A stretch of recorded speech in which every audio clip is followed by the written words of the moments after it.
बच्चों तुसीं कई तरह के जानवर ते पौधे वेखे होणगे, पर ਇਹੋ ਜਿਹੇ छोटे छोटे जीव भी ਹੁੰਦੇ ਹਨ जो ਸਾਨੂੰ ਖੁੱਲੀ ਅੱਖ ਨਾਲ ਦਿਖਾਈ ਨਹੀਂ ਦਿੰਦੇ।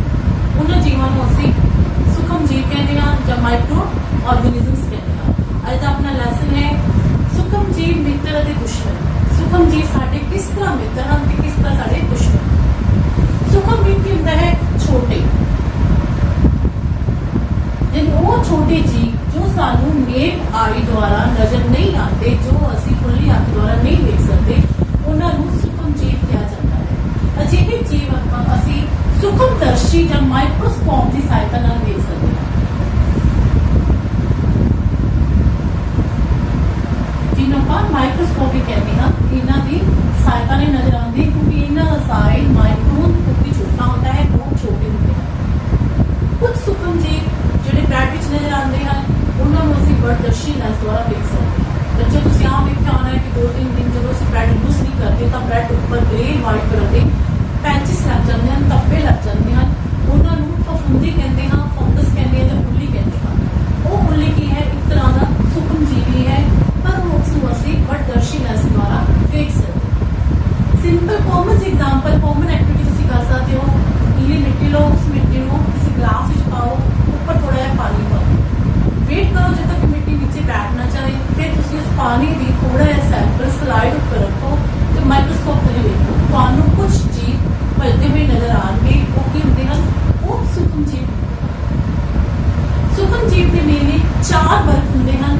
ਕਿਹੜੇ ਕਿਹੜੇ ਵਰਗ ਹੁੰਦੇ ਹਨ? ਉੱਲੀ, ਕਾਈ, ਪ੍ਰੋਟੋਜੋਆ ਤੇ ਬੈਕਟੀਰੀਆ। ਇੰਗਲਿਸ਼ ਚ ਉੱਲੀ ਨੂੰ ਆਪਾਂ ਕੀ ਕਹਿੰਦੇ ਬੱਚੋ? ਯੈਸ, ਫੰਗੀ, ਕਾਈ, algae, protozoa and bacteria. Fungi कितने पाई जाती है? और सिंपल एग्जांपल इतने ब्रेड मोल्ड से देखो, इसकी डायग्राम फंगी, ये ब्रेड मोल्ड है,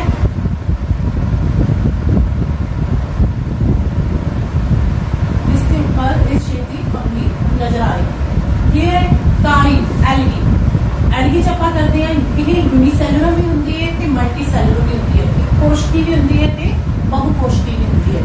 एक कोशिकी देखो क्लाइमेटोमोनास,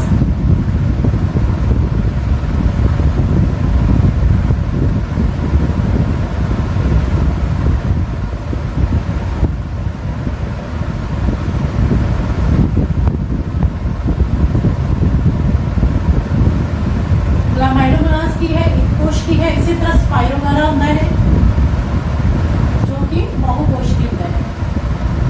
ये मेनली तालाब, पानी आम आपको गंदगी नजर आएगी।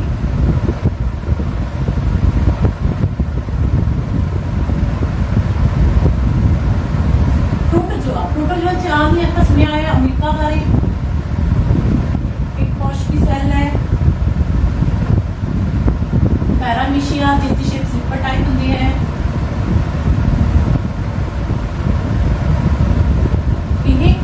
बैक्टीरिया, बैक्टीरिया बहुत छोटे होंगे हैं। ये मेरी स्पाइरल, कुंडलीदार आते रोड वर्गे होंगे हैं, छड़ वर्गे होंगे हैं।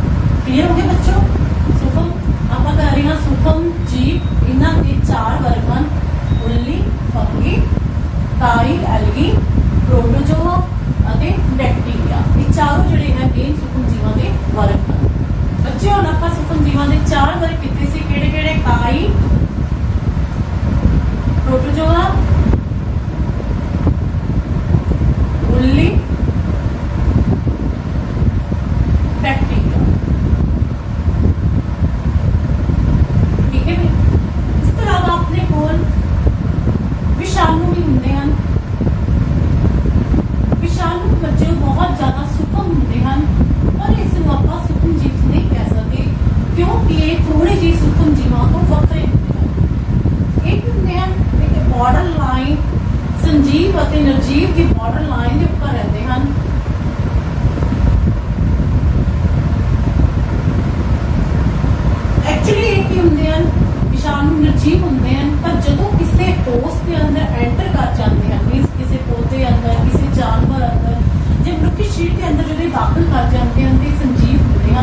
ਸੰਜੀਵ ਹੋਣ के उत्ते की करते मल्टीप्लाई करते हैं ते बहुत जल्दी इन्हां दी गिनती च वाधा हुंदा है।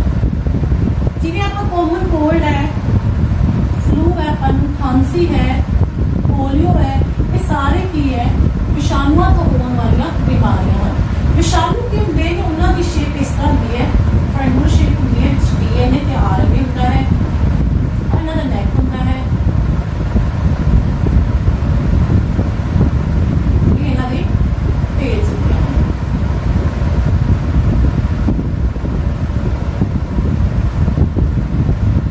क्लियर हो गया बच्चों? मेन आपां हुण इत्थे 5-4 बार कर ले, काई, प्रोटोजोआ, उल्ली, बैक्टीरिया ते विषाणु बारे आपां हुण पढ़िया है। सुखम जी कित्थे रहंदे हैं पता तुहानूं? सुखम जी हर थां ते रहंदे हन, गिल्ली थां, सुक्की थां,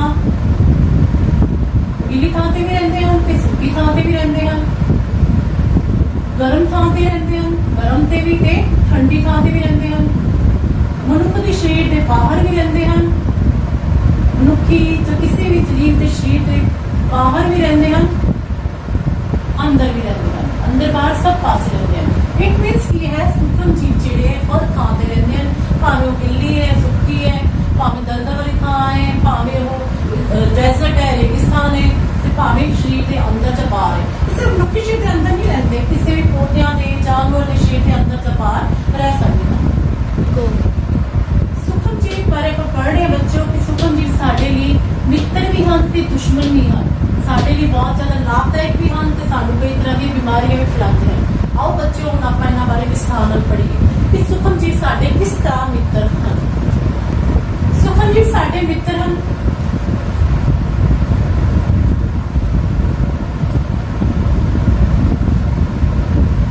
किवें? देखो फर्स्ट नंबर ते दुध तो दही बनाउण वास्ते, नंबर 2 व्यापारिक पद्धर ते, नंबर 3 दवाइयां बनाने वास्ते,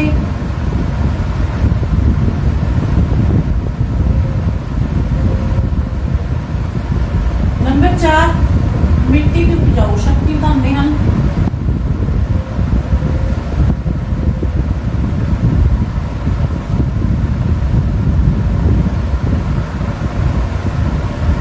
नंबर 5 साडा वातावरण साफ रखते हैं।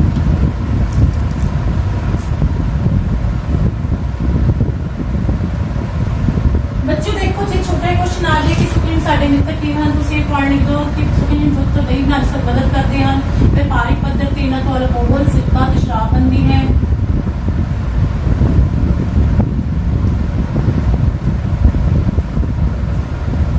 कई तरह की दवाइयां बनाने च इन्हां दी वरतों कीती जाती है, मिट्टी की उपजाऊ शक्ति नूं वधाउण च ये हेल्पफुल हुंदे हन, ये साडे वातावरण नूं साफ रखते हैं। क्लियर है?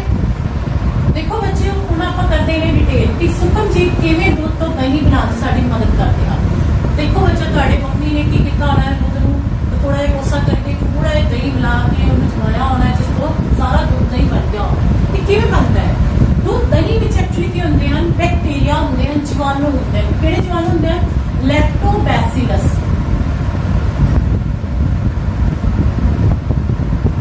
ये जीवाणु की करते हैं? सारे दूध नूं दही विच बदल देते हैं। क्लियर हो गया? इस तरह सूक्ष्म जीव की है साडे मित्र हन। पहला पॉइंट क्लियर हो गया? सूक्ष्म जीव की करते हैं? लैक्टोबैसिलस नाम के जीवाणु दूध नूं दही विच बदल देते हैं ते दही तुहानूं पता है साडे लिए कितनी फायदेमंद होती है।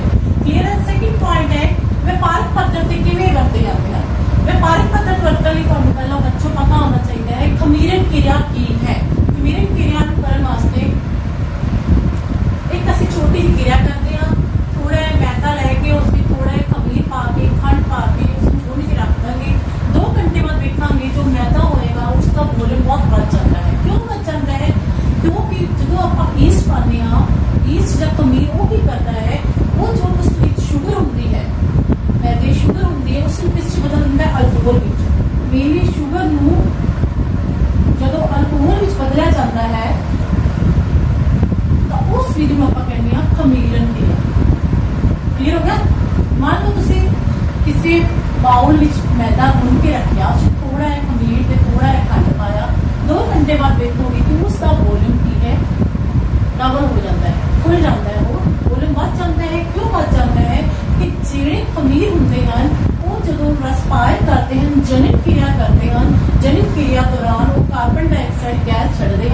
वो कार्बन डाइऑक्साइड गैस के कारण इस बुलबुले को बन जाते हैं, जिस करके इसका आयतन जो है बढ़ जाता है। इसे प्रपंचता को लोग करके ਆਪਾਂ ਅਲਕੋਹਲ ਸਿਰਕਾ ਅਤੇ ਸ਼ਰਾਬ ਬਣਾਉਂਦੇ ਹਾਂ। ਹੁਣ ਆਪਾਂ ਕਰਨ ਲੱਗਦੇ ਹਾਂ ਕਿ ਇਹ ਮਿੱਟੀ ਦੀ ਉਪਜਾਊ ਸ਼ਕਤੀ ਨੂੰ ਕਿਵੇਂ ਵਧਾਉਂਦੇ ਹਨ। ਸੁਖਮ ਜੀ ਮਿੱਟੀ ਦੀ ਉਪਜਾਊ ਸ਼ਕਤੀ ਨੂੰ ਕਿਸ ਤਰ੍ਹਾਂ ਵਧਾਉਂਦੇ ਹਨ। देखो बच्चों, कुछ बैक्टीरिया ते ब्लू की काई, जिसमें नीली हरी काई भी कहते हैं, वो की करते हैं मिट्टी में होंगी है ते मिट्टी की करते हैं वो नाइट्रोजन का स्थिरीकरण करके मिट्टी की उपजाऊ शक्ति को बढ़ा देते हैं। इस तरह की सूक्ष्म जीव मिट्टी की उपजाऊ शक्ति को बढ़ाने का भी काम करते हैं। नेक्स्ट पॉइंट आ जाता अपने को दवाइयां वास्ते। सूक्ष्म जीव किवें दवाइयां ਜਾਂ प्रतिजैविक दवाइयां बनाते हैं। देखो बच्चे तुसीं जिहड़े बीमार होए होगे तो डॉक्टर ने तुहानूं फीवर के नाल एक एंटीबायोटिक दवाई भी दित्ती होगी है। एंटीबायोटिक दवाई यानी प्रतिजैविक दवाई। की होंदी प्रतिजैविक दवाई? प्रतिजैविक मतलब वो दवाइयां जो साडे शरीर के अंदर जो दाखिल होंदियां तो जिहड़े साडे शरीर के अंदर बीमारी फैलाण वाले सूक्ष्म जीव होंदे हैं उन्हां नूं की करदियां दवाइयां मार दिंदियां ते साडे शरीर नूं प्रोटेक्ट कर दिंदियां, बीमारियों तो बचा दिंदियां। इट मीनस कि ये साडी बॉडी का गार्ड करते हैं, साडी बॉडी नूं बीमारियों तो बचाने का काम करदियां हैं। सब तो पहला जो प्रतिजैविक दवाई है, प्रतिजैविक दवाई की सब तो पहला खोज पेनिसिलिन नाम की दवाई सी, उसने खोज की थी अलेक्जेंडर फ्लेमिंग ने।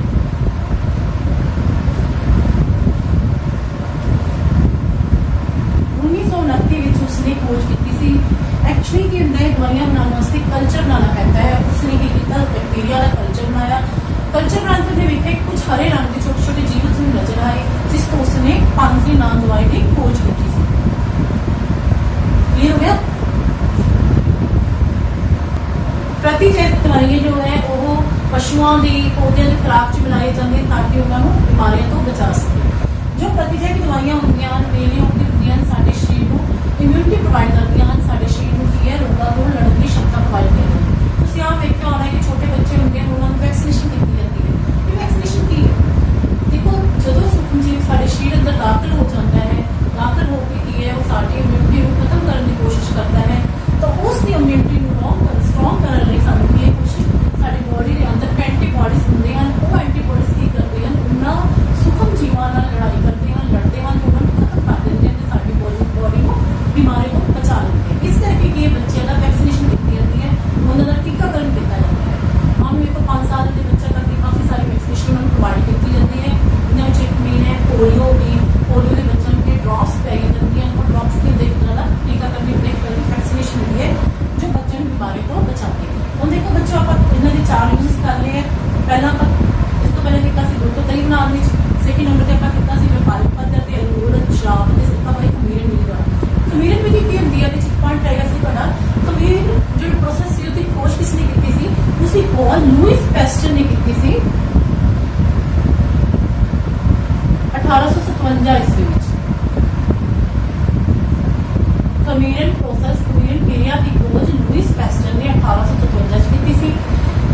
ते जो प्रतिजैविक दवाई पेनिसिलिन है उसकी खोज की सी अलेक्जेंडर फ्लेमिंग ने 1929 ये तुहाडे एमसीक्यू विच क्वेश्चन आ सकते हैं। उन्होंने थोड़ा जिहा दिमाग बच्चे हम तक आप कह रहे थे प्रतिजैविक दवाइयां बारे, पर एक गल होंदी कि प्रतिजैविक दवाइयां कभी भी डॉक्टर की सलाह तो बिना नहीं लेनी चाहिए। जो भी डॉक्टर कोर्स करते हैं वो कोर्स पूरा करना चाहिए, क्योंकि जे असीं दवाइयां बिना डॉक्टर की सलाह से लवांगे तो ये साडे अंदर अपना असर जो दिखाना होता है उसको खत्म कर देंगे तो भविष्य में इन्होंने दवाइयां का साडी बॉडी पर कोई असर नहीं होगा। इस करके हमेशा ही प्रतिजैविक दवाइयां डॉक्टर की सलाह है लेनी चाहिए। हुण आपां करदे हां 5th पॉइंट कि सूक्ष्म जीव साडे किवें मित्र हैं, ਉਹਦੇ ਵਿੱਚ ਸੀਗਾ ਆਪਣੇ ਕੋਲੇ ਸਾਡੇ ਵਾਤਾਵਰਣ ਨੂੰ ਕਿਵੇਂ ਸਾਫ਼ ਰੱਖਦੇ हैं। देखो आम कोई जानवर कोई ऑर्गेनिज्म कोई डेड हो जाता है तो उसकी बॉडी की हो जाती है पूरी तरह डिकम्पोज हो जाती है। मृत शरीर का जिहड़ा होंदा है वो की हो जाता है अपघटन हो जाता है। ये अपघटन कौन करता है? सूक्ष्म जीव। किसी जीव के जीव का अपघटन कौन करते? सूक्ष्म जीव। वो की करते हैं सूक्ष्म जीव बॉडी के विचों जिहड़े जटिल पदार्थ होंदे हैं उन्होंने अपघटित करके सरल पदार्थों बना देते हैं, चेंज कर देते हैं। ਇਹੀ ਸਰਲ ਪਦਾਰਥ ਕੀ ਹੈ ਮਿੱਟੀ ਰਾਹੀਂ ਅਬਜ਼ੌਰਬ ਕੀਤੇ ਜਾਂਦੇ ਹਨ, ਜਦ ਪੌਦੇ ਲੈ ਲੈਂਦੇ ਹਨ ਤੇ ਉਹਨਾਂ ਦਾ ਆਪਣੇ ਆਪ ਕੀ ਹੈ ਸਾਈਕਲ ਹੋ ਜਾਂਦਾ ਹੈ, ਰਿਸਾਈਕਲ ਹੋ ਜਾਂਦਾ ਹੈ, ਜ਼ਰੂਰਤਾਂ ਨੂੰ ਕੀ ਹੁੰਦੇ ਘੱਟ ਹੋ ਜਾਂਦੀਆਂ, ਜਿਸ ਕਰਕੇ ਸਾਡਾ ਵਾਤਾਵਰਨ ਜਿਹੜਾ ਹੈ ਸਾਫ਼ ਸੁਥਰਾ ਰਹਿੰਦਾ ਹੈ। ਇਸ ਕਰਕੇ ਜਿਹੜੇ ਸੂਖਮ ਜੀਵ ਹੈ ਸਾਡੇ ਕੀ ਸਿਕੁਐਂਚਰ ਕੀ ਹੈ ਸਾਡੇ ਵਾਤਾਵਰਨ ਨੂੰ ਸਾਫ਼ ਸੁਥਰਾ ਰੱਖਦੇ ਹਨ। ਬੱਚੇ ਹੁਣ ਆਪਾਂ ਕੀਤਾ ਸੀ ਸੂਖਮ ਜੀਵ ਸਾਡੇ ਕਿਸ ਤਰ੍ਹਾਂ ਮਿੱਤਰ ਹਨ, ਹੁਣ ਆਪਾਂ ਪੜਾਂਗੇ ਸਾਡੇ ਕਿਵੇਂ ਦੁਸ਼ਮਣ ਹਨ। ਸੂਖਮ ਜੀਵ ਕੀ ਹੈ ਸਾਡੇ ਲਈ ਕਈ ਸੂਖਮ ਜੀਵ ਹਾਨੀਕਾਰਕ ਹੁੰਦੇ ਹਨ ਕਿਉਂਕਿ ਕਈ ਤਰ੍ਹਾਂ ਦੀਆਂ ਬਿਮਾਰੀਆਂ ਫੈਲਾਉਂਦੇ ਹਨ। ਸੂਖਮ ਜੀਵ ਮਨੁੱਖ ਨੂੰ, ਜਾਨਵਰ ਨੂੰ, ਪੌਦਿਆਂ ਨੂੰ ਕਈ ਤਰ੍ਹਾਂ ਦੀਆਂ ਬਿਮਾਰੀਆਂ ਫੈਲਾਉਂਦੇ ਹਨ ਕਿ ਸਾਡੇ ਭੋਜਨ ਨੂੰ, ਸਾਡੇ ਕੱਪੜੇ ਨੂੰ, ਜਿਵੇਂ ਸਾਡੇ ਚਮੜੇ ਨੂੰ ਵੀ ਖਰਾਬ ਕਰ ਦਿੰਦੇ ਹਨ। ਦੇਖੋ ਜਦੋਂ ਅਸੀਂ ਸਾਹ ਲੈਂਦੇ ਹਾਂ ਤਾਂ ਸਾਹ ਰਾਹੀਂ ਹਵਾ ਦੇ ਨਾਲ ਇਹ ਸੂਖਮ ਜੀਵ ਸਾਡੇ ਅੰਦਰ ਦਾਖਲ ਹੋ ਜਾਂਦੇ ਹਨ, ਦਾਖਲ ਹੋ ਕੇ ਇਹ ਸਾਨੂੰ ਬਿਮਾਰੀਆਂ ਫੈਲਾਉਂਦੇ ਹਨ। ਮੇਨ ਇਹ ਸੂਖਮ ਜੀਵ ਕੀ ਹੁੰਦੇ ਹਨ ਇੱਕ ਰੋਗੀ ਵਿਅਕਤੀ ਤੋਂ ਦੂਜੇ ਵਿਅਕਤੀ ਨੂੰ ਵੀ ਹੋ ਸਕਦੇ ਹਨ। ਜੇ ਕੋਈ ਰੋਗੀ ਵਿਅਕਤੀ ਦੇ ਸੰਪਰਕ ਵਿੱਚ ਆਉਂਦਾ ਹੈ, ਡਾਇਰੈਕਟ ਕੰਟੈਕਟ 'ਚ ਹੁੰਦਾ ਹੈ ਤਾਂ ਕੀ ਸੂਖਮ ਜੀਵ ਉਹਦੀ ਛਿੱਕ ਰਾਹੀਂ, ਉਹਦੇ ਕੰਟੈਕਟ ਰਾਹੀਂ, ਟੱਚ ਰਾਹੀਂ ਕੇ ਦੂਜੇ ਨਾਰਮਲ ਵਿਅਕਤੀ ਨੂੰ ਹੋ ਜਾਂਦੇ ਤੇ ਉਸਨੂੰ ਬਿਮਾਰੀਆਂ ਫੈਲਾਉਂਦੇ ਹਨ। ਇਸ ਕਰਕੇ ਕੀ ਹੁੰਦੇ ਨੇ ਲਾਗ ਦੇ ਰੋਗ ਹੁੰਦੇ ਹਨ, ਕਮਿਊਨੀਕੇਬਲ ਡਿਜ਼ੀਜ਼ ਹੁੰਦੀ ਹੈ। ਲਾਗ ਦੇ ਰੋਗ ਨਹੀਂ ਕਮਿਊਨੀਕੇਬਲ ਡਿਜ਼ੀਜ਼ ਜਿਹੜੀ ਇੱਕ ਰੋਗੀ ਵਿਅਕਤੀ ਤੋਂ ਦੂਜੇ ਵਿਅਕਤੀ ਨੂੰ ਬਿਮਾਰੀ ਲੱਗ ਜਾਂਦੀ ਹੈ, ਜਿਵੇਂ ਕੋਲਡ ਫਲੂ ਹੋ ਗਿਆ। ਵੀ ਪਤਾ ਹੈ ਕਿ ਜੇ ਕੋਲਡ ਹੁੰਦਾ ਹੈ ਤਾਂ ਜੇ ਆਪਣੇ ਸੰਪਰਕ ਵਿੱਚ ਦੂਜਾ ਕੋਈ ਆਏਗਾ ਉਸ ਨੂੰ ਵੀ ਕੋਲਡ ਹੋ ਜਾਂਦਾ ਹੈ ਕਿਉਂਕਿ ਜਦੋਂ ਅਸੀਂ ਛਿੱਕਦੇ ਹਾਂ ਤਾਂ ਛਿੱਕਦੇ ਨਾਲ ਸਾਡੇ ਮੂੰਹ ਵਿੱਚੋਂ ਪਾਣੀ ਦੀਆਂ ਬੂੰਦਾਂ ਨਿਕਲਦੀਆਂ ਹਨ, ਉਹਨਾਂ ਬੂੰਦਾਂ ਵਿੱਚ ਇਹ ਸੂਖਮ ਜੀਵ ਦੇ ਹਵਾ ਵਿੱਚ ਚਲੇ ਜਾਂਦੇ ਹਨ ਤੇ ਨਾਲ ਆਏ ਹੋਏ ਸੰਪਰਕ ਵਿੱਚ ਆਏ ਹੋਏ ਵਿਅਕਤੀ ਦੇ ਸਾਹ ਰਾਹੀਂ ਅੰਦਰ ਚਲੇ ਜਾਂਦੇ ਹਨ ਤੇ ਉਸ ਨੂੰ ਵੀ ਬਿਮਾਰੀ ਫੈਲਾ ਦਿੰਦੇ ਹਨ। ਦੇਖੋ ਕੁਝ ਜਿਹੜੇ ਹੁੰਦੇ ਕੀਟ ਅਤੇ ਜੰਤੂ ਇਹਨਾਂ ਸੂਖਮ ਜੀਵਾਂ ਦੀ ਵਾਹਕ ਦਾ ਕੰਮ ਕਰਦੇ ਹਨ। ਵਾਹਕ ਮਤਲਬ ਜਿਹਨੂੰ ਆਪਾਂ ਕੈਰੀਅਰ ਕਹਿੰਦੇ ਹਾਂ, ਜਿਹੜੇ ਰੋਗ ਫੈਲਾਉਣ 'ਚ ਹੈਲਪ ਕਰਦੇ ਹਨ। ਜਿਵੇਂ ਆਪਾਂ ਸਿੰਪਲ ਤਰ੍ਹਾਂ 'ਚ ਵੇਖਦੇ ਘਰੇਲੂ ਮੱਖੀ ਹੁੰਦੀ ਹੈ ਜਿਹੜੀ ਜਿੱਥੇ ਬੈਠਦੀ ਉੱਤੇ ਪੈਰਾਂ ਵਿੱਚ ਕੀ ਹੁੰਦੇ ਹੈ ਉਹ ਫੂਡ ਪਾਰਟੀਕਲ ਚਿਪਕ ਜਾਂਦੇ ਹਨ। ਮੰਨ ਲਓ ਅਸੀਂ ਭੋਜਨ ਨੰਗਾ ਰੱਖਿਆ ਹੋਇਆ, ਉੱਥੇ ਗੰਦਗੀ ਹੈ, ਬਹੁਤ ਜ਼ਿਆਦਾ ਗੰਦਗੀ ਹੈ ਤੇ ਮੱਖੀ ਕਿਵੇਂ ਗੰਦਗੀ ਤੇ ਬੈਠੇਗੀ, ਸੂਖਮ ਜੀਵ ਕੀਟ ਵਗੈਰਾ ਉਹਦੇ ਪੈਰਾਂ ਨਾਲ ਚਿਪਕ ਜਾਣਗੇ। ਜਦੋਂ ਇਹ ਭੋਜਨ ਉੱਪਰ ਬੈਠੇਗੀ ਤਾਂ ਉਹਦੇ ਚਿਪਕ ਜਿਹੜੇ ਕੰਨ ਉਹਦੇ ਉੱਪਰ ਛੱਡ ਦਿੰਦੀ ਹੈ, ਜਿਸ ਕਰਕੇ ਕਿ ਇਹ ਭੋਜਨ ਨੂੰ ਵੀ ਖਰਾਬ ਕਰ ਦਿੰਦੀ ਹੈ। ਹੁਣ ਦੇਖੋ ਦੁਸ਼ਮਣ ਕਿਵੇਂ ਹਨ। ਨੰਬਰ 1 ਤੇ ਕੀ ਸੀ ਸਾਨੂੰ ਕਈ ਤਰ੍ਹਾਂ ਦੀ ਬਿਮਾਰੀਆਂ ਫੈਲਾਉਂਦੇ ਹਨ। ਕਿਸ ਤਰ੍ਹਾਂ ਦੀ ਬਿਮਾਰੀਆਂ ਫੈਲਾਉਂਦੇ ਹਨ ਇਹ ਆਪਾਂ ਵੇਖਦੇ ਹਾਂ। ਇਹ ਬਿਮਾਰੀਆਂ ਕਿਵੇਂ ਸਾਨੂੰ ਫੈਲਾਉਂਦੇ। ਦੇਖੋ ਬੱਚੇ ਹੁਣ ਆਪਾਂ ਕਰ ਰਹੇ ਸੀ ਸੂਖਮ ਜੀਵ ਸਾਡੇ ਲਈ ਕਿਵੇਂ ਹਾਨੀਕਾਰਕ ਹਨ, ਕਿਵੇਂ ਸਾਨੂੰ ਬਿਮਾਰੀਆਂ ਫੈਲਾਉਂਦੇ ਹਨ। ਸਭ ਤੋਂ ਪਹਿਲਾਂ ਦੇਖੋ ਆਪਾਂ ਕਰ ਰਹੇ ਹਾਂ ਪਬਲਿਕ ਟੀਵੀ ਟਿਊਬਰਕਲੋਸਿਸ ਜਿਹੜੀ ਬਿਮਾਰੀ ਹੁੰਦੀ ਹੈ ਉਹ ਕੌਣ ਫੈਲਾਉਂਦਾ, ਜੀਵਾਣੂ ਫੈਲਾਉਂਦੇ ਹਨ। ਫੈਲਦੀ ਕਿਵੇਂ ਹਵਾ ਦੇ ਦੁਆਰਾ। ਹਵਾ ਵਿੱਚ ਹੁੰਦੇ ਜੀਵਾਣੂ ਹੋੜੇ ਹੁੰਦੇ ਲਟਕੇ ਹੁੰਦੇ ਹਨ। ਜਦੋਂ ਅਸੀਂ ਨਾਰਮਲ ਵਿਅਕਤੀ ਕੋਈ ਹਵਾ ਦੇ ਇਸ ਉਹ ਜਿਹੀ ਹਵਾ ਦੇ ਸੰਪਰਕ ਵਿੱਚ ਆਉਂਦਾ ਹੈ ਤਾਂ ਉਸ ਨੂੰ ਕੀ ਤਪਤੀ ਹੋ ਜਾਂਦੀ ਹੈ, ਟੀਵੀ ਹੋ ਜਾਂਦੀ ਹੈ, ਜਿਸ ਨੂੰ ਆਪਾਂ ਕਹਿੰਦੇ ਲਗਾਤਾਰ ਖਾਂਸੀ ਆਉਂਦੀ ਹੁੰਦੀ ਹੈ। ਉਸ ਤੋਂ ਬਾਅਦ ਸੈਕਿੰਡ ਹੈ ਆਪਣੇ ਕੋਲ ਹੈਜਾ ਵੀ ਕੀ ਹੁੰਦਾ ਹੈ ਪਾਣੀ, ਗੰਦੇ ਪਾਣੀ ਤੇ ਗੰਦਾ ਭੋਜਨ ਖਾਣ ਨਾਲ ਬਿਮਾਰੀ ਫੈਲਦੀ ਹੈ। ਇਹ ਵੀ ਕੀ ਜੀਵਾਣੂ ਵਾਲੀ ਬਿਮਾਰੀ ਬੈਕਟੀਰੀਆ ਤੋਂ ਫੈਲਦੀ ਹੈ। ਨੰਬਰ 2 ਤੇ ਕੀ ਹੈ ਸਾਡਾ ਮਿਆਦੀ ਬੁਖਾਰ ਹੁੰਦਾ ਹੈ, ਚੜ੍ਹਦਾ ਹੈ। ਇਹ ਵੀ ਕਿਸ ਕਰਕੇ ਫੈਲਦਾ ਹੈ ਸਾਨੂੰ ਗੰਦੇ ਪਾਣੀ ਪੀਣ ਦੇ ਨਾਲ ਫੈਲਦਾ ਹੈ। ਇਹ ਕੀ ਜੀਵਾਣੂ ਨਾਲੋਂ ਵੀ ਹੁੰਦੀ ਹੈ ਤੇ ਵਿਸ਼ਾਣੂ ਨਾਲ ਵੀ ਹੋ ਸਕਦੀ ਹੈ ਬਿਮਾਰੀ। ਇਹ ਬੈਕਟੀਰੀਅਲ ਵੀ ਹੈ ਤੇ ਵਾਇਰਲ ਡਿਜ਼ੀਜ਼ ਵੀ ਹੈ। ਹੁਣ ਆਪਾਂ ਕਰਦੇ ਹਾਂ ਕੁਝ ਵਾਇਰਲ ਡਿਜ਼ੀਜ਼ ਜਿਵੇਂ ਕੰਨ ਪੀੜ, ਮੀਸਲਸ। ਆਮ ਹੀ ਛੋਟੇ ਬੱਚਿਆਂ ਦੇ ਅੱਗੇ ਕੰਨ ਦੇ ਵਿੱਚ ਦਰਦ ਹੋਣਾ ਸ਼ੁਰੂ ਹੋ ਜਾਂਦਾ, ਸਵੈਲਿੰਗ ਹੁੰਦੀ ਹੈ, ਬੁਖਾਰ ਵੀ ਹੁੰਦਾ ਹੈ ਕਿਉਂਕਿ ਇੱਕ ਵਾਇਰਲ ਹੈ ਡਿਜ਼ੀਜ਼ ਹੈ ਜਿਹੜੀ ਕਿ ਗੰਦੀ ਹਵਾ ਵਿੱਚ ਸਾਹ ਲੈਣ ਤੇ ਬਿਮਾਰੀ ਹੋ ਜਾਂਦੀ ਹੈ। ਉਸ ਤੋਂ ਬਾਅਦ ਚਿਕਨ ਪੌਕਸ ਹੈ। ਇਹ ਵੀ ਕੀ ਹੈ ਹਵਾ ਦੇ ਥਰੂ ਫੈਲਣ ਵਾਲੀ ਬਿਮਾਰੀ ਹੈ। ਇਹ ਵੀ ਕੀ ਇੱਕ ਵਾਇਰਲ ਡਿਜ਼ੀਜ਼ ਹੈ। ਨੈਕਸਟ ਆਪਣੇ ਕੋਲ ਪੋਲੀਓ ਵੀ ਕੀ ਹੈ ਇੱਕ ਵਾਇਰਲ ਬਿਮਾਰੀ ਹੈ। ਇਹ ਵੀ ਕੀ ਹੈ ਕੰਟੈਮੀਨੇਟਡ ਹਵਾ ਦੇ ਦੁਆਰਾ ਹੀ ਫੈਲਦੀ ਹੈ। ਹੈਪੇਟਾਈਟਿਸ ਏ ਸਾਡੇ ਜਿਗਰ ਦੀ ਬਿਮਾਰੀ ਹੈ ਜਿਸ ਨਾਲ ਜਿਗਰ ਸਾਡਾ ਇਨਫੈਕਸ਼ਨ ਹੋ ਜਾਂਦਾ ਹੈ। ਇਹ ਵੀ ਕੀ ਹੈ ਵਾਇਰਲ ਡਿਜ਼ੀਜ਼ ਹੈ ਕਿ ਪਾਣੀ ਦੇ ਨਾਲ ਹੀ ਫੈਲਦੀ ਹੈ। ਜੇ ਗੰਦਾ ਪਾਣੀ ਪੀਂਦੇ ਕੰਟੈਮੀਨੇਟਡ ਵਾਟਰ ਪੀਣ ਨਾਲ ਕੀ ਹੈ ਵਾਇਰਲ ਡਿਜ਼ੀਜ਼ ਹੈਪੇਟਾਈਟਿਸ ਏ ਹੋ ਜਾਂਦੀ ਹੈ। ਉਸ ਤੋਂ ਬਾਅਦ ਕਰਦੇ ਮਲੇਰੀਆ। ਉਹਨੇ ਆਪਾਂ ਪਿੱਛੇ ਹੀ ਪੜ੍ਹਿਆ ਸੀਗਾ ਜਿੱਥੇ ਟੌਪਿਕ ਦੇ ਵਾਹਕ ਕੀ ਹੁੰਦੇ ਹਨ ਜਿਹੜੇ ਕਿ ਬਿਮਾਰੀਆਂ ਫੈਲਾਉਣ ਵਿੱਚ ਸੂਖਮ ਜੀਵਾਂ ਦੀ ਮਦਦ ਕਰਦੇ ਹਨ, ਉਹਨਾਂ ਨੂੰ ਆਪਾਂ ਵਾਹਕ ਕਹਿੰਦੇ ਹਾਂ। ਪਿੱਛੇ ਆਪਾਂ ਕੀਤਾ ਸੀ ਮਲੇਰੀਆ। ਦੇਖੋ ਮਲੇਰੀਆ ਕੀ ਇੱਕ ਇਹੋ ਜਿਹੀ ਬਿਮਾਰੀ ਹੈ ਜਿਹਦਾ ਕਹਿ ਰਹੇ ਕਿ ਮਾਦਾ ਐਨਾਫਿਲਿਸ ਮੱਛਰ ਫੀਮੇਲ ਮੌਸਕੀਟੋਸ ਹੁੰਦਾ ਹੈ। ਇਹ ਮੱਛਰ ਕੀ ਕਰਦਾ ਹੈ ਵਾਹਕ ਦਾ ਕੰਮ ਕਰਦਾ ਹੈ, ਮਲੇਰੀਆ ਨੂੰ ਫੈਲਾਉਣ ਦਾ ਕੰਮ ਕਰਦਾ ਹੈ। ਪਰ ਇਹਦੇ ਪ੍ਰੋਟੋਜੋਆ ਹੁੰਦਾ ਹੈ ਪਲਾਜ਼ਮੋਡੀਅਮ ਪ੍ਰੋਟੋਜੋਆ ਹੁੰਦਾ ਹੈ। ਇਹ ਪਲਾਜ਼ਮੋਡੀਅਮ ਪ੍ਰੋਟੋਜੋਆ ਕਰਕੇ ਕੀ ਹੈ ਮਲੇਰੀਆ ਹੁੰਦਾ ਹੈ। ਜਦੋਂ ਮਾਦਾ ਐਨਾਫਿਲਿਸ ਮੱਛਰ ਗੰਦੇ ਪਾਣੀ ਤੇ ਬੈਠਦੇ ਹਨ, ਗੰਦੀ ਚੀਜ਼ਾਂ ਤੇ ਬੈਠਦੇ ਹਨ ਤਾਂ ਉਹਨਾਂ ਦੀ ਸਟਿਕ ਦੇ ਨਾਲ ਕੀ ਹੈ ਪ੍ਰੋਟੋਜੋਆ ਚਿਪਕ ਜਾਂਦਾ ਹੈ। ਜਦੋਂ ਇਹ ਕਿਸੇ ਨਾਰਮਲ ਹਿਊਮਨ ਬੋਡੀ ਨੂੰ ਬਲੱਡ ਸਕ ਕਰਦੇ ਹਨ, ਉਹਨਾਂ ਦੀ ਬੋਡੀ ਵਿੱਚ ਬਲੱਡ ਨਿਕਲਦਾ ਹੈ ਤਾਂ ਕਿ ਮਾਦਾ ਐਨਾਫਿਲਿਸ ਮੱਛਰ ਉਸੇ ਪ੍ਰੋਟੋਜੋਆ ਨੂੰ ਉਹਨਾਂ ਦੀ ਬੋਡੀ ਦੇ ਅੰਦਰ ਇੰਟਰੋਡਿਊਸ ਕਰ ਦਿੰਦਾ ਹੈ ਤੇ ਜਿਸ ਕਰਕੇ ਉਹਨਾਂ ਨੂੰ ਮਲੇਰੀਆ ਨਾਮਕ ਬਿਮਾਰੀ ਹੋ ਜਾਂਦੀ ਹੈ। ਇਸ ਤੋਂ ਇਲਾਵਾ ਇਹਨਾਂ ਦਿਨਾਂ 'ਚ ਬਿਮਾਰੀ ਚੱਲਦੀ ਹੈ ਡੇਂਗੂ ਦਾ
ਪੱਤਿਆਂ ਨੂੰ ਕਿਵੇਂ ਬਿਮਾਰੀਆਂ ਫੈਲਾਉਂਦੇ ਹਨ।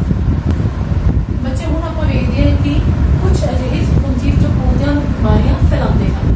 ਦੇਖੋ ਜਿਵੇਂ ਸੇਬ, ਸੰਤਰਾ, ਆਲੂ, ਗੰਨਾ, ਇਹਨਾਂ ਵਿੱਚ ਵੀ ਇਹੋ ਜਿਹੇ ਸੂਖਮ ਜੀਵ ਬਿਮਾਰੀਆਂ ਪੈਦਾ ਕਰ ਦਿੰਦੇ ਹਨ, ਜਿਸ ਕਰਕੇ ਉਹਨਾਂ ਦੀ ਉਪਜ ਘਟ ਜਾਂਦੀ ਹੈ। ਠੀਕ ਹੈ, तो फसल की साडी ਉਹਨਾਂ ਦੀ ਪ੍ਰੋਡਕਸ਼ਨ ਘਟ ਜਾਂਦੀ ਹੈ, ਉਪਜ ਘਟ ਕਰਕੇ ਉਹ ਸਾਡੀ ਪੈਦਾਵਾਰ ਘਟ ਦਿੰਦੇ ਹਨ। ਕਿਵੇਂ ਇਹ ਪਹਿਲਾਂ ਆਪਣੇ ਕੋਲ ਬੋਲਦਾ ਉਹ ਕਰਦੇ ਸਿਟਰਸ ਕੈਰੈਕਟਰ। ਸਿਟਰਸ ਕੈਰੈਕਟਰ ਕੀ ਹੈ ਕਿ ਜਵਾਨੂ ਨਾਲੋਂ ਹੋਰ ਵਾਲੀ ਪੌਦਿਆਂ ਨੂੰ ਲੱਗਣ ਵਾਲੀ ਬਿਮਾਰੀ ਹੈ। ਖੱਟੇ ਜਿਵੇਂ ਸੰਤਰਾ ਹੋ ਗਿਆ, ਸੇਬ, ਇਹਨਾਂ ਵਿੱਚ ਹੁੰਦੀ ਹੈ।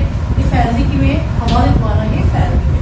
ਫੀਡ ਰਸਟ, ਕਣਕ ਦੇ ਪੱਤਿਆਂ ਉੱਪਰ ਛੋਟੇ ਛੋਟੇ ਬਰਾਊਨ ਜਿਹੇ ਕਲਰ ਦੇ ਪੈਚਸ ਲੱਗ ਜਾਂਦੇ ਹਨ। ਇਹ ਵੀ ਹਵਾ ਨਾਲ ਫੈਲਣ ਵਾਲੀ ਬਿਮਾਰੀ ਹੈ ਤੇ ਇਹਦਾ ਵਾਹਕ ਕੌਣ ਹੁੰਦਾ ਹੈ? ਉੱਲੀ। ਸੂਖਮ ਜੀਵ ਕੀ ਹੈ? ਉੱਲੀ, ਜੋ ਕਿ ਫੀਡ ਰਸਟ ਕਣਕ ਦੀ ਉਪਜ ਨੂੰ ਖਰਾਬ ਕਰ ਦਿੰਦੀ ਹੈ।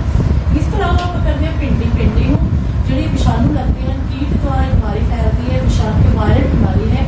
ਯੈਲੋ ਵੀਨ ਮੋਜ਼ੇਕ ਕੀ ਹੁੰਦਾ? ਭਿੰਡੀ ਦੇ ਪੱਤਿਆਂ ਉੱਪਰ ਪੀਲੇ ਰੰਗ ਦੇ ਨੈਟਵਰਕ ਜਿਹਾ ਬਣ ਜਾਂਦਾ, ਜਾਲੇ ਜਿਹੇ ਬਣ ਜਾਂਦੇ, ਜਿਸ ਕਰਕੇ ਉਪਜ ਵੀ ਘਟ ਜਾਂਦੀ ਹੈ। ਇਹ ਕੁਝ ਬਿਮਾਰੀਆਂ ਹਨ ਜਿਹੜੀਆਂ ਕਿ ਸੂਖਮ ਜੀਵਾਂ ਦੁਆਰਾ ਪੌਦਿਆਂ ਨੂੰ ਲੱਗਦੀਆਂ ਹਨ। ਠੀਕ ਹੈ, ਇਸ ਜੀਵਨ ਨੂੰ ਤੁਸੀਂ ਧਿਆਨ ਨਾਲ ਨੋਟ ਕਰ ਲਓ। ਬੱਚਿਓ ਆਪਾਂ ਆਮ ਕਰਕੇ ਕਈ ਵਾਰ ਦੇਖਦੇ ਹਾਂ ਕਿ ਕਦੋਂ ਅਸੀਂ ਬਾਜ਼ਾਰ ਦਾ ਖਾਣਾ ਖਾਂਦੇ ਹਾਂ, ਖਾਣਾ ਕੀ ਕਰਦਾ ਹੈ? ਸਾਡੇ ਪੇਟ ਵਿੱਚ ਇਨਫੈਕਸ਼ਨ ਪੈਦਾ ਕਰ ਦਿੰਦਾ ਹੈ। ਡਾਕਟਰ ਕੋਲ ਦਵਾਈ ਲੈਣ ਜਾਂਦੇ ਹਾਂ, ਡਾਕਟਰ ਕਹਿੰਦੇ ਕਿ ਤੁਹਾਨੂੰ ਫੂਡ ਪੋਇਜ਼ਨਿੰਗ ਹੋ ਗਈ, ਕਿ ਤੁਹਾਡੇ ਜਿਹੜਾ ਭੋਜਨ ਖਾਧਾ ਗਿਆ ਤੁਹਾਡੇ ਸਰੀਰ ਦੇ ਅੰਦਰ ਵਿਸ਼ੇਲਾ ਬਣ ਗਿਆ। ਫੂਡ ਪੋਇਜ਼ਨਿੰਗ ਹੁੰਦੀ ਕਿਵੇਂ? ਇਹਦੇ ਵਿੱਚ ਕੁਝ ਇਹੋ ਜਿਹੇ ਸੂਖਮ ਜੀਵ ਹੁੰਦੇ ਹਨ ਜੋ ਸਾਡੇ ਭੋਜਨ ਨੂੰ ਖਰਾਬ ਕਰ ਦਿੰਦੇ ਹਨ। ਆਮ ਆਪਾਂ ਦੇਖ ਲੈਂਦੇ ਹਾਂ, ਆਪਾਂ ਸਿੰਪਲ ਬ੍ਰੈਡ ਦੀ ਐਗਜ਼ਾਮਪਲ ਪਹਿਲਾਂ ਵੀ ਕੀਤੀ ਸੀ, ਮੈਂ ਬ੍ਰੈਡ ਦੀ ਐਗਜ਼ਾਮਪਲ ਲੈ ਕੇ ਦੱਸਣੀ ਆ ਕਿ ਜੇ ਬ੍ਰੈਡ ਨੂੰ ਆਪਾਂ 2-3 ਦਿਨ ਨਾ ਵਰਤੇ ਤਾਂ ਬ੍ਰੈਡ ਉੱਪਰ ਉੱਲੀ ਲੱਗ ਜਾਂਦੀ ਹੈ।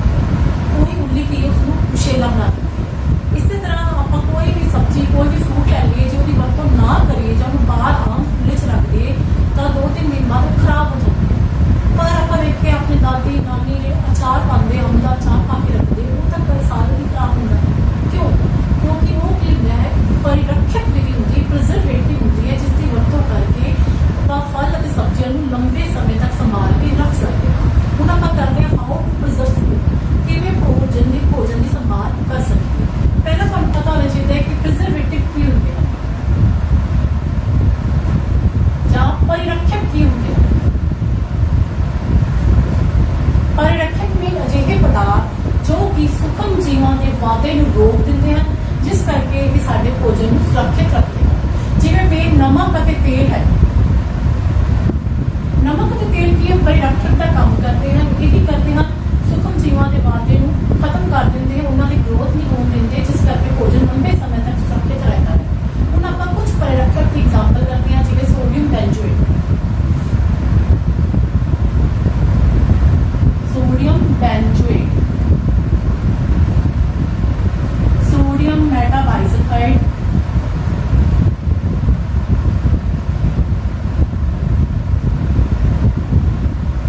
ਇਹ ਕੀ ਹੈ? ਰਸਾਇਣਿਕ ਪਰਿਰੱਖਿਅਕ ਪਦਾਰਥ ਹੈ, ਜਿਹੜੇ ਕਿ ਆਪਾਂ ਆਪਣੇ ਭੋਜਨ ਵਿੱਚ ਮਿਲਾ ਦੇਵਾਂਗੇ ਤਾਂ ਭੋਜਨ ਵਿੱਚ ਸੂਖਮ ਜੀਵਾਂ ਦਾ ਵਾਧਾ ਨਹੀਂ ਹੋਏਗਾ, ਗਰੋ ਨਹੀਂ ਕਰਨਗੇ, ਇਸ ਭੋਜਨ ਸਾਡਾ ਲੰਬੇ ਸਮੇਂ ਤੱਕ ਸੁਰੱਖਿਅਤ ਰਹੇਗਾ। ਹੁਣ ਆਪਾਂ ਕੁਝ ਐਗਜ਼ਾਮਪਲ ਕਰਦੇ ਹਾਂ ਜੋ ਆਪਾਂ ਆਮ ਘਰਾਂ ਵਿੱਚ ਵਰਤਦੇ ਹਾਂ। ਨੰਬਰ 1 ਤੇ ਹੈ ਨਮਕ ਅਤੇ ਤੇਲ ਪਾਣੀ। ਜਿਵੇਂ ਆਪਾਂ ਇਹਦੀ ਐਗਜ਼ਾਮਪਲ ਲਈਏ, ਅਚਾਰ ਦੀ ਐਗਜ਼ਾਮਪਲ ਲਈਏ। ਅਚਾਰ ਵਿੱਚ ਕੀ ਹੁੰਦਾ ਹੈ? ਨਮਕ ਅਤੇ ਤੇਲ ਪਾਇਆ ਜਾਂਦਾ ਹੈ। ਨਮਕ ਅਤੇ ਤੇਲ ਪਾਉਣ ਨਾਲ ਕੀ ਹੈ? ਜੋ ਭੋਜਨ ਪਦਾਰਥ ਹੁੰਦੇ ਆ ਉਹਨਾਂ ਵਿੱਚੋਂ ਪਾਣੀ ਨਿਕਲ ਜਾਂਦਾ ਹੈ। ਪਾਣੀ ਨਿਕਲਣ ਕਰਕੇ ਸੂਖਮ ਜੀਵਾਂ ਦੀ ਗਰੋਥ ਨਹੀਂ ਹੁੰਦੀ ਤੇ ਸੂਖਮ ਜੀਵ ਕੀ ਹੈ ਉੱਥੇ ਖਤਮ ਹੋ ਜਾਣਗੇ ਤੇ ਭੋਜਨ ਕੀ ਹੈ? ਅਚਾਰ ਵਗੈਰਾ ਵੀ ਲੰਬੇ ਸਮੇਂ ਤੱਕ ਸੁਰੱਖਿਅਤ ਹੋ ਜਾਂਦਾ ਹੈ। ਕਲੀਅਰ ਹੈ? ਸੈਕਿੰਡ ਆਇਆ ਸਿਰਫ ਨਮਕ ਪਾ ਕੇ, ਸੁੱਕਾ ਨਮਕ ਲਗਾ ਕੇ। ਜਿਵੇਂ ਦੇਖਿਆ ਮੀਟ ਹੋ ਗਿਆ, ਮੱਛੀ ਹੋ ਗਈ, ਓਲੇ ਹੋ ਗਏ, ਉਹਨਾਂ ਵਿੱਚ ਕੀ ਹੈ? ਸੁੱਕਾ ਨਮਕ ਛਿੜਕ ਕੇ ਰੱਖਿਆ ਜਾਂਦਾ ਹੈ। ਸੁੱਕਾ ਨਮਕ ਛਿੜਕਣ ਨਾਲ ਕੀ ਹੈ? ਸੂਖਮ ਜੀਵਾਂ ਦਾ ਵਾਧਾ ਨਹੀਂ ਹੁੰਦਾ, ਉਹਨਾਂ ਦੀ ਗਰੋਥ ਨਹੀਂ ਹੁੰਦੀ ਤੇ ਭੋਜਨ ਪ੍ਰੀਜ਼ਰਵ ਹੋ ਜਾਂਦਾ ਹੈ। ਨੰਬਰ 3 ਤੇ ਆ ਗਿਆ ਆਪਣੇ ਕੋਲ ਚੀਨੀ ਦੀ ਵਰਤੋਂ ਕਰਕੇ। ਚੀਨੀ ਦੀ ਵਰਤੋਂ ਕਰਨ ਨਾਲ ਵੀ ਕੀ ਹੈ? ਜਿਵੇਂ ਆਪਾਂ ਜੈਮ ਖਾਂਦੇ ਹਾਂ, ਮੁਰੱਬਾ ਖਾਂਦੇ ਹਾਂ, ਉਹਨਾਂ ਵਿੱਚ ਕੀ ਹੈ? ਚੀਨੀ ਦੀ ਵਰਤੋਂ ਕੀਤੀ ਜਾਂਦੀ ਹੈ। ਚੀਨੀ ਦੀ ਵਰਤੋਂ ਨਾਲ ਨਮੀ ਦੀ ਮਾਤਰਾ ਭੋਜਨ 'ਚ ਘੱਟ ਜਾਂਦੀ ਹੈ ਤੇ ਸੂਖਮ ਜੀਵ ਮਰ ਜਾਂਦੇ ਹਨ, ਉਹਨਾਂ ਦੀ ਗਰੋਥ ਨਹੀਂ ਹੁੰਦੀ। ਚੌਥਾ ਹੈ ਆਪਣੇ ਕੋਲ ਤਾਪ ਅਤੇ ਠੰਡਕ ਦਾ। ਤਾਪਮਾਨ ਅਤੇ ਠੰਡਕ ਦੀ ਜਿਵੇਂ ਆਪਾਂ ਦੇਖੀਏ ਦੁੱਧ ਨੂੰ ਉਬਾਲ ਕੇ ਆਪਾਂ ਵਰਤਦੇ ਹਾਂ, ਪਰ ਕੁਛ ਇਹੋ ਜਿਹੀ ਵਿਧੀ ਵੀ ਹੁੰਦੀ ਜਿਸ ਦੁੱਧ ਨੂੰ ਉਬਾਲੇ ਬਿਨਾਂ ਵਰਤਿਆ ਜਾ ਸਕਦਾ ਹੈ। ਉਸ ਨੂੰ ਆਪਾਂ ਕਹਿੰਦੇ ਹਾਂ ਪਾਸਚਰੀਕਰਨ। ਦੇਖੋ ਬੱਚੋ, ਵਿਧੀ ਬੜਾ ਇੰਪੋਰਟੈਂਟ ਟੌਪਿਕ ਹੈ ਕਿ ਪਾਸਚਰੀਕਰਨ ਕੀ ਹੁੰਦਾ ਹੈ। ਪਾਸਚਰੀਕਰਨ ਜਿਹੜਾ ਦੁੱਧ ਸੀਵੇਜ ਜੋ ਪੈਕਟਾਂ 'ਚ ਮਿਲਦਾ ਹੈ ਉਹ ਦੁੱਧ ਨੂੰ ਕੀ ਹੈ ਆਪਾਂ ਬਿਨਾਂ ਉਬਾਲੇ ਹੀ ਵਰਤ ਸਕਦੇ ਹਾਂ। ਉਹ ਦੁੱਧ ਖਰਾਬ ਨਹੀਂ ਹੁੰਦਾ। ਕਿਉਂ ਨਹੀਂ ਖਰਾਬ ਹੁੰਦਾ? ਕਿਉਂਕਿ ਉਹ ਪਾਸਚਰੀਕ੍ਰਿਤ ਦੁੱਧ ਹੁੰਦਾ ਹੈ। ਉਸ ਦੁੱਧ ਵਿੱਚ ਕੀ ਹੁੰਦਾ ਹੈ, ਦੁੱਧ ਨੂੰ 70 ਡਿਗਰੀ ਸੈਲਸੀਅਸ ਤੇ 15 ਤੋਂ 20 ਸੈਕਿੰਡ ਲਈ ਗਰਮ ਕੀਤਾ ਜਾਂਦਾ ਹੈ, ਫਿਰ ਉਸ ਨੂੰ ਇੱਕਦਮ ਠੰਡਾ ਕਰਕੇ ਰੱਖਿਆ ਜਾਂਦਾ ਹੈ। ਇਸ ਤਰ੍ਹਾਂ ਕੀਤਾ ਹੋਇਆ ਦੁੱਧ ਜੋ ਹੈ ਖਰਾਬ ਨਹੀਂ ਹੁੰਦਾ, ਕਿਉਂਕਿ ਇਹੋ ਜਿਹੇ ਦੁੱਧ ਵਿੱਚ ਇਹੋ ਜਿਹੇ ਤਾਪਮਾਨ ਤੇ ਜਦੋਂ ਆਪਾਂ ਦੁੱਧ ਨੂੰ ਗਰਮ ਕਰਾਂਗੇ ਤਾਂ ਉਹਨਾਂ ਵਿੱਚ ਜੀਵਾਂ ਦਾ ਵਾਧਾ ਨਹੀਂ ਹੋਏਗਾ ਤੇ ਦੁੱਧ ਜੋ ਹੈ ਲੰਬੇ ਸਮੇਂ ਤੱਕ ਸੁਰੱਖਿਅਤ ਰਹੇਗਾ। ਇਸ ਦੀ ਖੋਜ ਲੂਇਸ ਪੈਸਚਰ ਨੇ ਕੀਤੀ ਸੀ, ਇਸ ਕਰਕੇ ਇਸ ਦਾ ਨਾਮ ਆਪਾਂ ਇਸ ਵਿਧੀ ਨੂੰ ਆਪਾਂ ਉਸੇ ਨਾਮ ਤੇ ਕਹਿੰਦੇ ਹਾਂ, ਪਾਸਚਰੀਕਰਨ ਵਿਧੀ।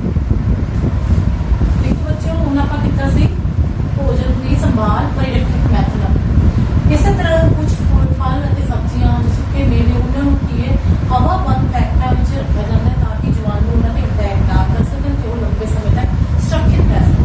ਹੁਣ ਆਪਾਂ ਕਰਦੇ ਹਾਂ ਇਸ ਲੈਸਨ ਦਾ ਲਾਸਟ ਟੌਪਿਕ, ਨਾਈਟ੍ਰੋਜਨ ਸਥਿਰੀਕਰਨ। ਬੱਚਿਓ ਆਪਾਂ ਕਰਦੇ ਹਾਂ ਲਾਸਟ ਟੌਪਿਕ, ਨਾਈਟ੍ਰੋਜਨ ਸਥਿਰੀਕਰਨ।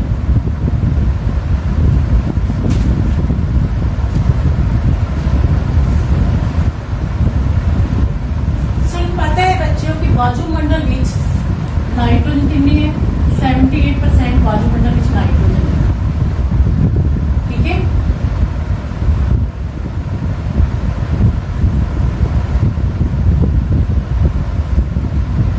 देखो बच्चों, जो नाइट्रोजन इतनी ज्यादा है अपने वायुमंडल 78%, पर होते इन्हों डायरेक्ट इसी तरह नहीं लै सकते। इन्हों वास्ते नीली हरी काई ਅਤੇ ਰਾਈਜ਼ੋਬਿयम नामक बैक्टीरिया होंगे हैं जो कि इन्हों का स्थिरीकरण करते हैं, ਜਾਂ ਬਿਜਲੀ ਚਮਕਣ ਦੇ ਨਾਲ ਵੀ ਨਾਈਟ੍ਰੋਜਨ ਦਾ ਸਥਿਰੀਕਰਨ ਹੁੰਦਾ ਹੈ। ਹੁਣ ਆਪਾਂ ਇਸ ਨਾਈਟ੍ਰੋਜਨ ਸਥਿਰੀਕਰਨ ਨੂੰ ਨਾਈਟ੍ਰੋਜਨ ਚੱਕਰ ਦੇ ਦੁਆਰਾ ਸਮਝਣ ਦੀ ਕੋਸ਼ਿਸ਼ ਕਰਦੇ ਹਾਂ। ਸਭ ਤੋਂ ਪਹਿਲਾਂ ਦੇਖੋ 78% ਵਾਯੂਮੰਡਲ 'ਚ ਨਾਈਟ੍ਰੋਜਨ ਹੈ। ਕੁਝ ਨਾਈਟ੍ਰੋਜਨ ਬਿਜਲੀ ਚਮਕਣ ਨਾਲ ਸਥਿਰੀਕਰਨ ਹੋ ਜਾਂਦਾ ਹੈ।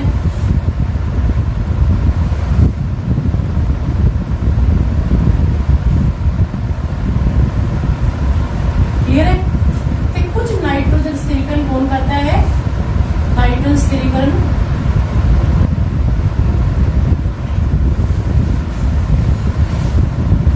नीली हरी काई राइजोबियम।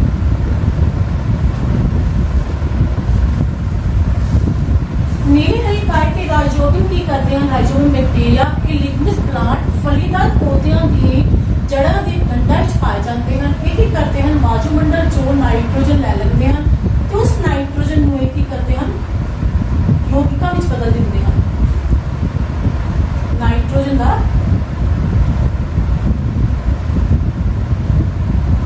नाइट्रोजन यौगिकां विच रूपांतरण।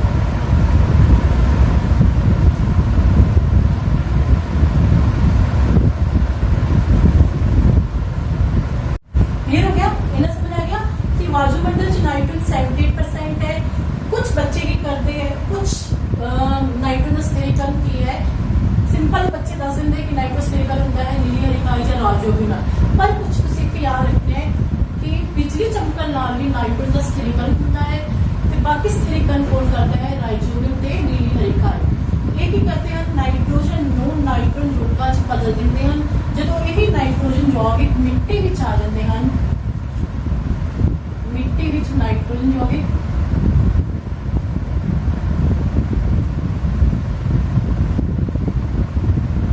क्लियर हो गया? राइजोबियम ने कन्वर्ट किया नाइट्रोजन नाइट्रोजन यौगिकां च। वही नाइट्रोजन यौगिक जब मिट्टी विच आ गई, मिट्टी विच उसे नाइट्रोजन नूं यौगिकां नूं कौन लेगा? पौधे। इन्हां दी खपत कौन करनगे? पौधिਆਂ ਵੱਲੋਂ खपत। ये सर्कल चल रहा है, देखो बच्चों ध्यान नाल, एरो का ध्यान रखिया सी किवें किवें कन्वर्शन हो रही है। इधरों पहला कन्वर्शन हुई, इधरों, ठीक है, इन्हों ने बिजली चमकना होगा, क्लियर हो गया। पर आप सर्कल कंप्लीट कर रही हैं कि नीली हरी काई तो ये सर्कल की हो गया, इधर आ गया एरो। इस तो बाद नाइट्रोजन यौगिकां तो बाद ਉਹਦੇ ਚ ਕੀ होगा? मिट्टी विच हो गई। मिट्टी के बाद पौधों ने उन्होंने खपत कर ली। पौधों को कौन खांदा है? जंतुओं द्वारा खपत हो जाती है। क्लियर हो गया?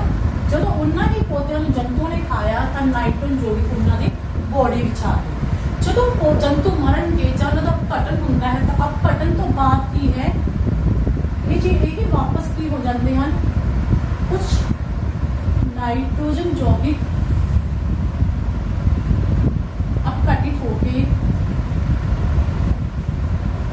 ਮਿੱਟੀ ਵਿੱਚ ਆ ਜਾਣਗੇ ਤੇ ਕੁਝ ਕੀ ਕਰੇਗਾ, ਇਹਨਾਂ ਨਾਈਟ੍ਰੋਜਨ ਯੌਗਿਕ ਨੂੰ ਕੁਝ ਜੀਵਾਣੂਆਂ ਦੁਆਰਾ ਨਾਈਟ੍ਰੋਜਨ ਵਿੱਚ ਪਰਿਵਰਤਿਤ ਕੀਤਾ ਜਾਏਗਾ।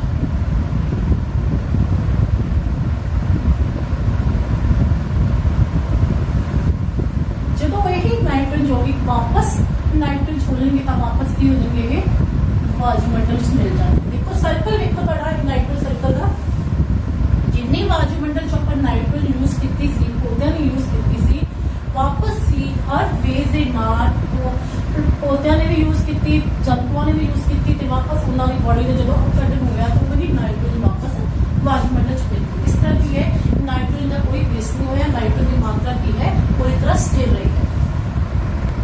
ਉਮੀਦ ਹੈ ਬੱਚਿਓ ਤੁਹਾਨੂੰ ਇਹ ਲੈਸਨ ਸਮਝ ਆ ਗਿਆ ਹੋਵੇਗਾ ਕਿ ਸੁਪਰ ਜੀਵ ਕਿਵੇਂ ਸਾਡੇ ਮਿੱਤਰ ਹਨ ਤੇ ਕਿਵੇਂ ਸਾਡੇ ਦੁਸ਼ਮਣ ਹਨ। ਕਲੀਅਰ ਹੈ ਕਿਵੇਂ ਸਾਡੇ ਲਈ ਫਾਇਦੇਮੰਦ ਹੁੰਦੇ ਹਨ ਤੇ ਕਿਵੇਂ ਸਾਨੂੰ ਨੁਕਸਾਨ ਪਹੁੰਚਾਉਂਦੇ ਹਨ, ਕਿਵੇਂ ਸਾਨੂੰ ਬਿਮਾਰੀਆਂ ਫੈਲਾਉਂਦੇ ਹਨ। ਇਸ ਤਰ੍ਹਾਂ ਆਪਾਂ ਦੇਖੇ ਕਿ ਕਿਵੇਂ ਉਹ ਮਿੱਟੀ ਦੀ ਉਪਜਾਊ ਸ਼ਕਤੀ ਵਧਾਉਂਦੇ ਹਨ। ਨਾਈਟ੍ਰੋਜਨ ਸਪੀਰੀਕਲ ਵਿੱਚ ਆਪਾਂ ਨਾਈਟ੍ਰੋਜਨ ਦਾ ਜੋ ਹੈ ਪੂਰੀ ਤਰ੍ਹਾਂ ਚੱਕਰ ਸਮਝ ਲਿਆ ਹੈ। ਜੇ ਤੁਹਾਨੂੰ ਕੋਈ ਡਾਊਟ ਹੋਏ ਤਾਂ ਮੇਰੇ ਨਾਲ ਕੰਟੈਕਟ ਕਰ ਲਿਆ